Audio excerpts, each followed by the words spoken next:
Section 1. You will hear a telephone conversation between a woman who wants to attend a cookery class and an official at a tourist information centre. First, you have some time to look at questions 1 to 6.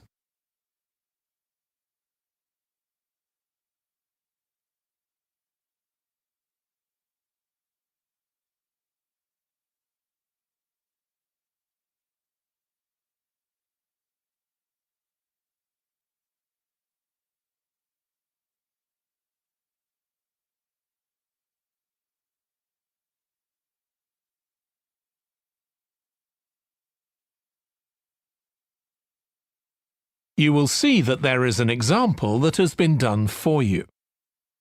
On this occasion only, the conversation relating to this will be played first.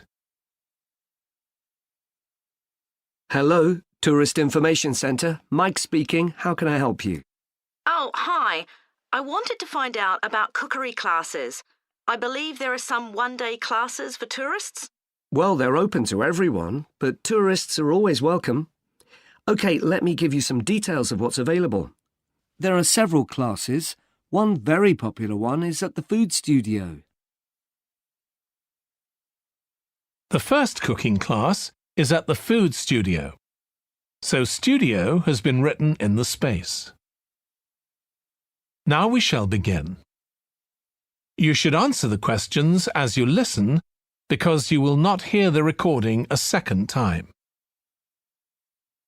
Listen carefully and answer questions 1 to 6. Hello, Tourist Information Centre. Mike speaking. How can I help you? Oh, hi. I wanted to find out about cookery classes. I believe there are some one-day classes for tourists. Well, they're open to everyone, but tourists are always welcome. OK, let me give you some details of what's available. There are several classes. One very popular one is at the food studio. OK. They focus on seasonal products, and as well as teaching you how to cook them, they also show you how to choose them. Right, that sounds good. How big are the classes? I'm not sure exactly, but they'll be quite small. And could I get a private lesson there? I think so. Let me check. Yes, they do offer those. Though, in fact, most of the people who attend the classes find it's a nice way of getting to know one another. I suppose it must be, yes. And this company has a special deal for clients where they offer a discount of 20% if you return for a further class. OK, but you said there were several classes. That's right. Another one you might be interested in is Bond's Cookery School. They're quite new. They just opened 6 months ago, but I've heard good things about them. They concentrate on teaching you to prepare healthy food, and they have quite a lot of specialist staff. So is that food for people on a diet and things like that? I don't know if I'd be interested in that. Well, I don't think they particularly focus on low-calorie diets or weight loss. It's more to do with recipes that look at specific needs, like including ingredients that will help build up your bones and make them stronger, that sort of thing. I see. Well, I might be interested. I'm not sure. Do they have a website I could check? Yes, just key in the name of the school. It'll come up. And if you want to know more about them, every Thursday evening they have a lecture at the school. It's free, and you don't need to book or anything. Just turn up at 7:30. And that might give you an idea of whether you want to go to an actual class. Before you hear the rest of the conversation, you have some time to look at questions 7 to 10.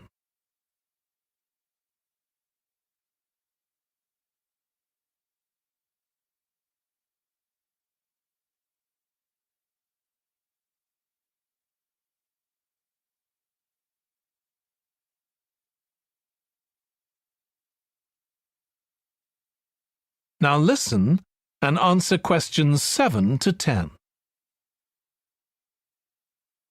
OK, there's one more place you might be interested in.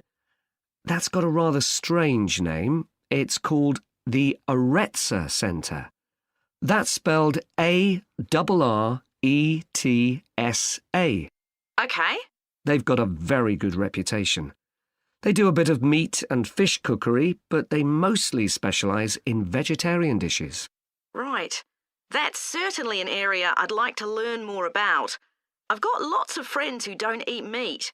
In fact, I think I might have seen that school today. Is it just by the market? That's right. So they don't have any problem getting their ingredients. They're right next door. And they also offer a special 2-hour course in how to use a knife.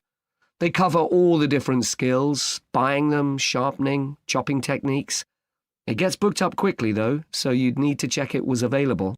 Right. Well, thank you very much. I'll go and check that out. That is the end of section 1. You now have half a minute to check your answers.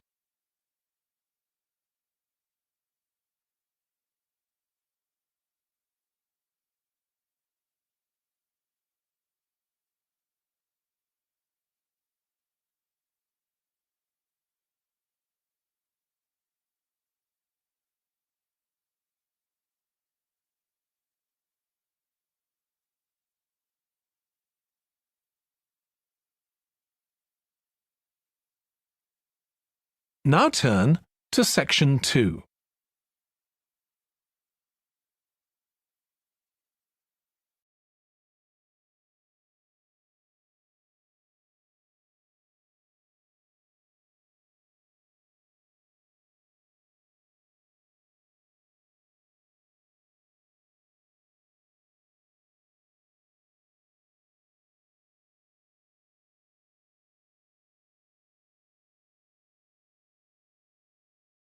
Section 2. You will hear the chairman of the Highways Committee of Granford speaking to members of the public about proposed changes to traffic and parking in the area. First, you have some time to look at questions 11 to 13.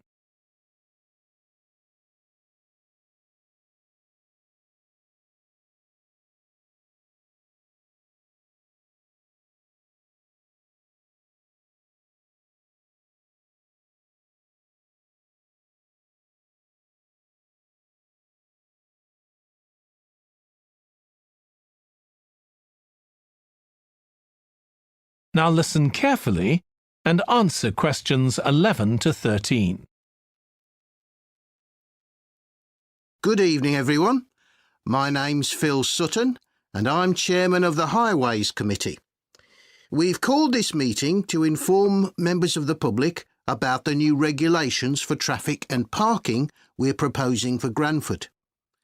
I'll start by summarising these changes before we open the meeting to questions. So, why do we need to make these changes to traffic systems in Granford? Well, we're very aware that traffic is becoming an increasing problem. It's been especially noticeable with the increase in heavy traffic while they've been building the new hospital. But it's the overall rise in the volume of traffic of all kinds that's concerning us. To date, there's not been any increase in traffic accidents, but that's not something we want to see happen, obviously. We recently carried out a survey of local residents, and their responses were interesting. People were very concerned about the lack of visibility on some roads due to cars parked along the sides of the roads. We'd expected complaints about the congestion near the school when parents are dropping off their children or picking them up. But this wasn't top of the list, and nor were noise and fumes from trucks and lorries, though they were mentioned by some people. We think these new traffic regulations would make a lot of difference, but we still have a long way to go. We've managed to keep our proposals within budget, so they can be covered by the council. But of course it's no good introducing new regulations if we don't have a way of making sure that everyone obeys them. And that's an area we're still working on with the help of representatives from the police force. Before you hear the rest of the talk, you have some time to look at questions 14 to 20.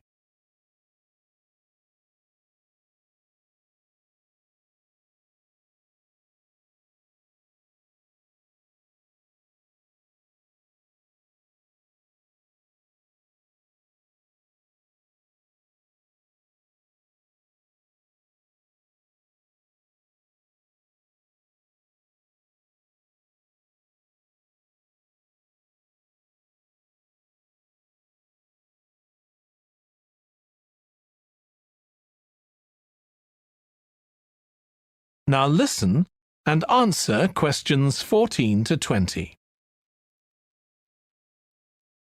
OK, so this slide shows a map of the central area of Granford with the High Street in the middle and School Road on the right. Now, we already have a set of traffic lights in the High Street at the junction with Station Road, but we're planning to have another set at the other end at the School Road junction to regulate the flow of traffic along the High Street. We've decided we definitely need a pedestrian crossing. We considered putting this on School Road just outside the school, but in the end we decided that could lead to a lot of traffic congestion. So we decided to locate it on the High Street, crossing the road in front of the supermarket. That's a very busy area, so it should help things there. We're proposing some changes to parking. At present, parking isn't allowed on the High Street outside the library, but we're going to change that and allow parking there, but not at the other end of the High Street near School Road. There'll be a new no parking sign on School Road just by the entrance to the school, forbidding parking for 25 metres. This should improve visibility for drivers and pedestrians, especially on the bend just to the north of the school. As far as disabled drivers are concerned, at present they have parking outside the supermarket, but lorries also use those spaces, so we've got 2 new disabled parking spaces on the side road up towards the bank. It's not ideal, but probably better than the present arrangement. We also plan to widen the pavement on School Road. We think we can manage to get an extra half metre on the bend just before you get to the school, on the same side of the road. Finally, we've introduced new restrictions on loading and unloading for the supermarket, so lorries will only be allowed to stop there before 8 a.m. That's the supermarket on School Road. We kept to the existing arrangements with the High Street supermarket. OK, so that's about it. Now, That is the end of section 2. You now have half a minute to check your answers.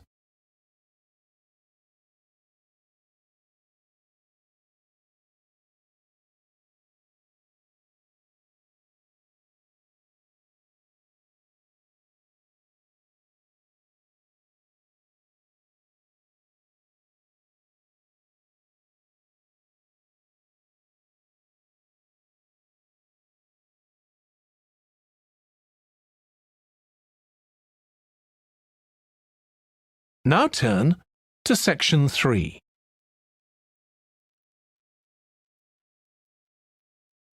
Section 3.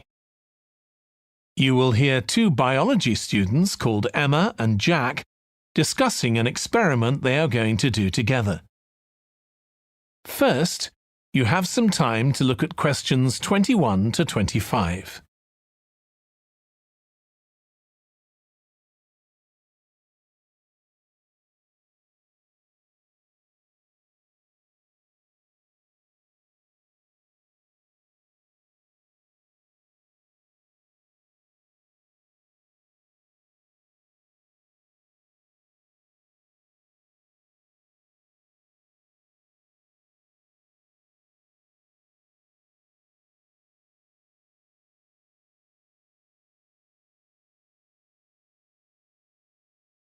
Now listen carefully and answer questions 21 to 25.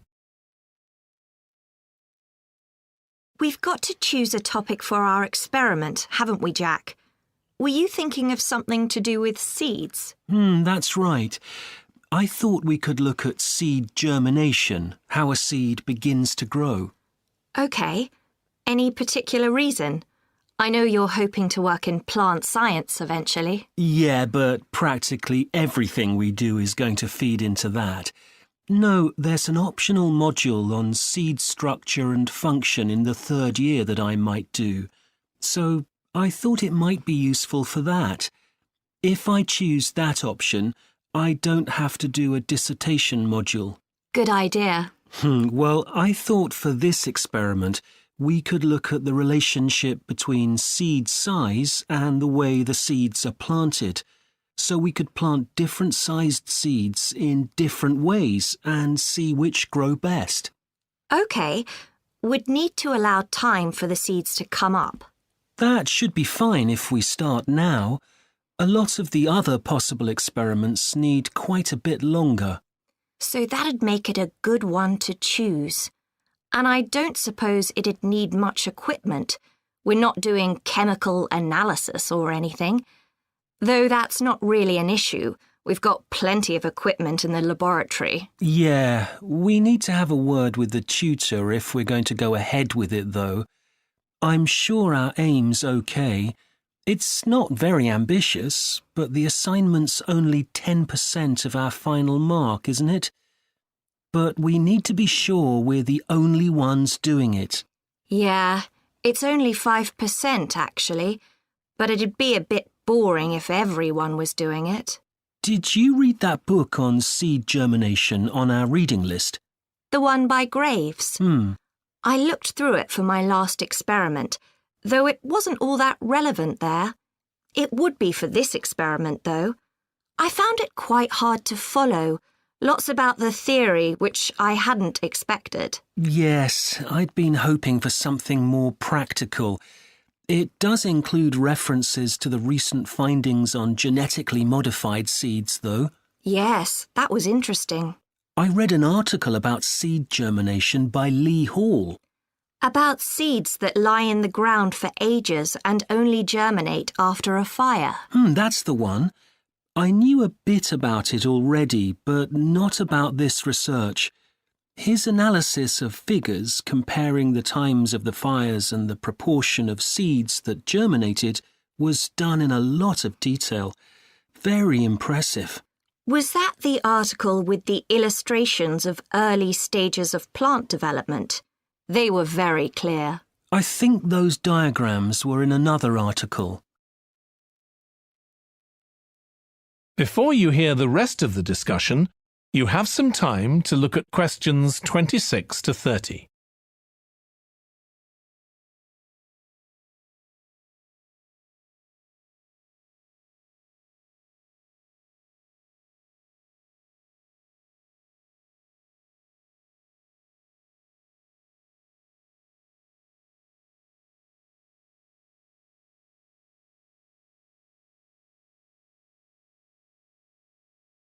Now listen and answer questions 26 to 30.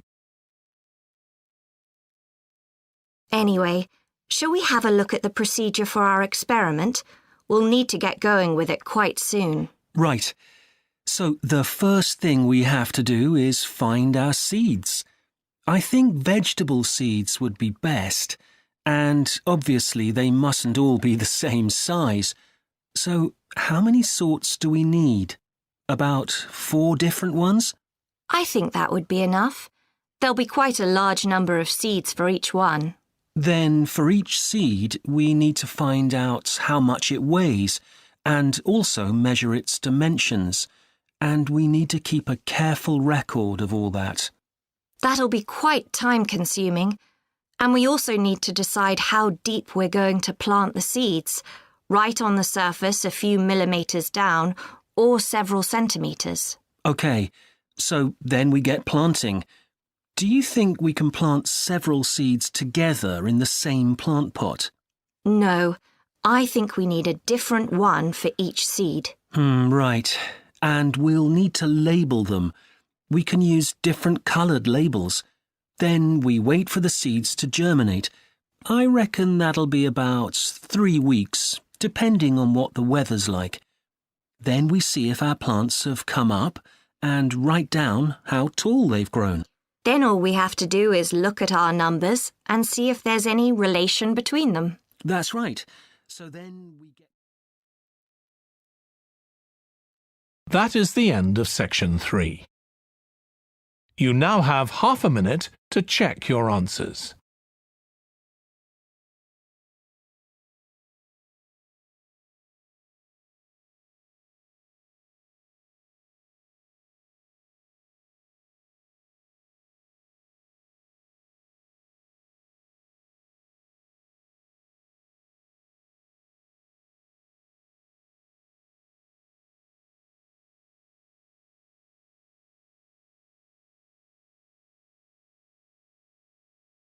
Now turn to Section 4.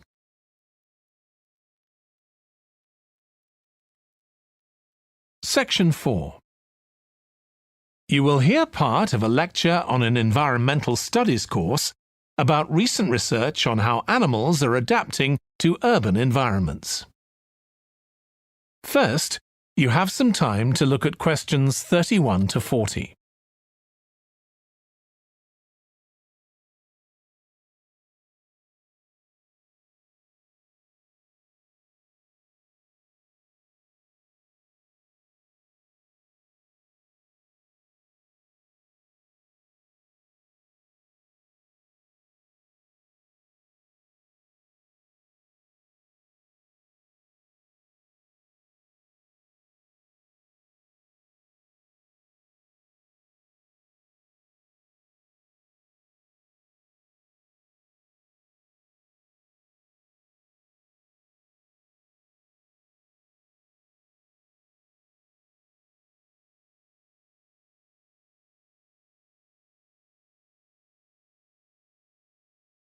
Now listen carefully and answer questions 31 to 40.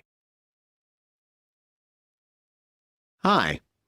Today we're going to be looking at animals in urban environments, and I'm going to be telling you about some research on how they're affected by these environments. Now, in evolutionary terms, urban environments represent huge upheavals, the sorts of massive changes that usually happen over millions of years. And we used to think that only a few species could adapt to this new environment. One species which is well known as being highly adaptable is the crow, and there have been various studies about how they manage to learn new skills. Another successful species is the pigeon, because they're able to perch on ledges on the walls of city buildings, just like they once perched on cliffs by the sea. But, in fact, we're now finding that these early immigrants were just the start of a more general movement of animals into cities, and of adaptation by these animals to city life. And one thing that researchers are finding especially interesting is the speed with which they're doing this. We're not talking about gradual evolution here. These animals are changing fast. Let me tell you about some of the studies that have been carried out in this area.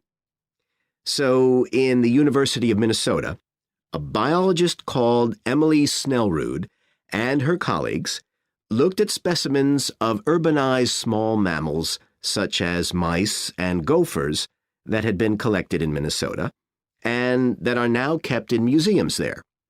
And she looked at specimens that had been collected over the last 100 years, which is a very short time in evolutionary terms.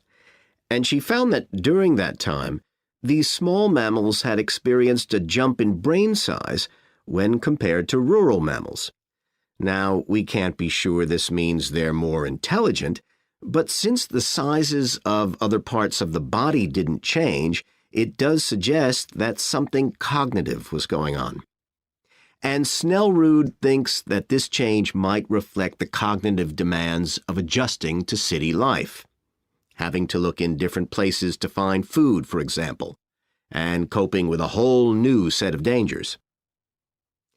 Then over in Germany, at the Max Planck Institute, there's another biologist called Katharina Miranda, who's done some experiments with blackbirds living in urban and rural areas, and she's been looking not at their anatomy, but at their behavior. So, as you might expect, she's found that the urban blackbirds tend to be quite bold. They're prepared to face up to a lot of threats that would frighten away their country counterparts. But there's one type of situation that does seem to frighten the urban blackbirds, and that's anything new, anything they haven't experienced before. And if you think about it, that's quite sensible for a bird living in the city.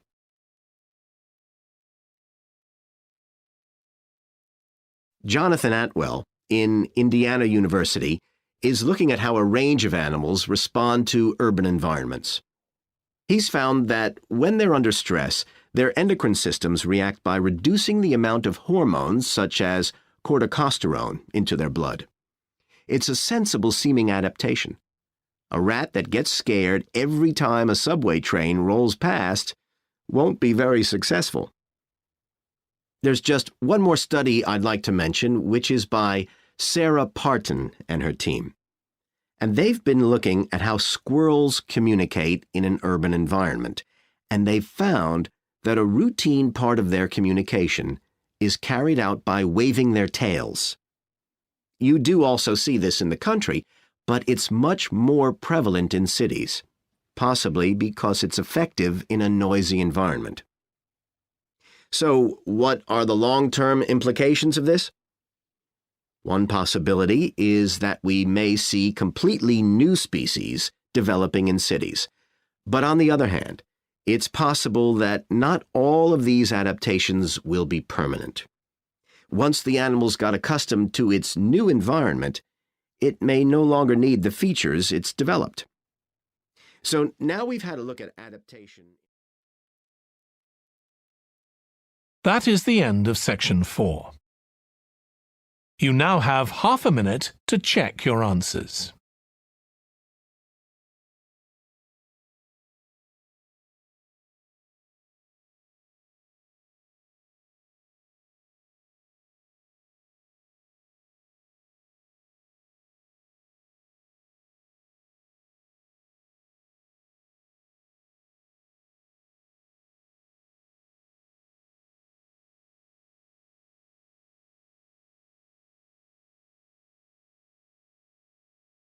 That is the end of the listening test. In the Ielts test, you would now have 10 minutes to transfer your answers to the answer sheet.